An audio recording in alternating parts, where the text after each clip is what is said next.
স্বাস্থ্যসেবার নামে চিকিৎসা ব্যবসা বনে যাওয়া বেসরকারি হাসপাতাল ও ডায়াগনস্টিক সেন্টারের কাছে জিম্মি সাধারণ মানুষ। স্বাস্থ্য পরীক্ষার নামে রোগীর কাছ থেকে মোটা অঙ্কের অর্থ হাতিয়ে নেওয়ার অভিযোগও নতুন নয়।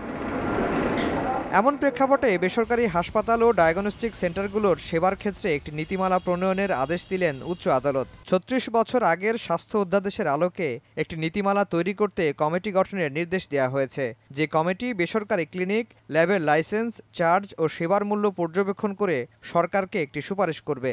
একই সঙ্গে বেসরকারি হাসপাতালগুলোর স্বাস্থ্য পরীক্ষা মূল্য ১৫ দিনের মধ্যে জনসম্মুখে প্রদর্শন করতে বলা হয়েছে। বেসরকারি খাতে যে অনিয়মগুলো হচ্ছে, এই অনিয়মগুলো দূর করার জন্য এই রুলটা ইস্যু করা হয়েছে। প্রত্যেকটা private medical hospital, diagnostic centre, যে ল্যাবরেটরি বা ক্লিনিকে প্রত্যেকটা পরীক্ষার যে ফিস, এক্সামিনের ফিস, এটা ওপেন প্লেসে ডিসপ্লে করতে হবে। এটা 15 দিনের ভিতরে করতে হবে।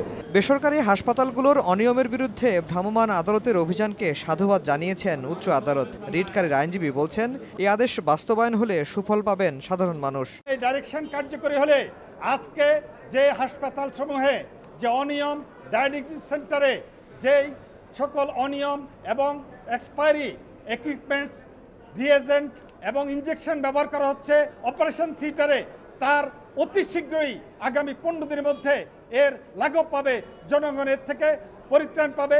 এছাড়া জেলা পর্যায়ে স্বাস্থ্যসেবার মান উন্নয়নে ৩০টি করে আইসিইউ ও সিসিইউ ইউনিট চালুর নির্দেশ কেন দেওয়া হবে না তা সরকারের কাছে জানতে চেয়েছেন উচ্চ আদালত। আগামী ৭ অক্টোবর এই মামলাটি পুনরায় আদালতে উঠবে। আফজাল হোসেন, সময় সংবাদ, ঢাকা।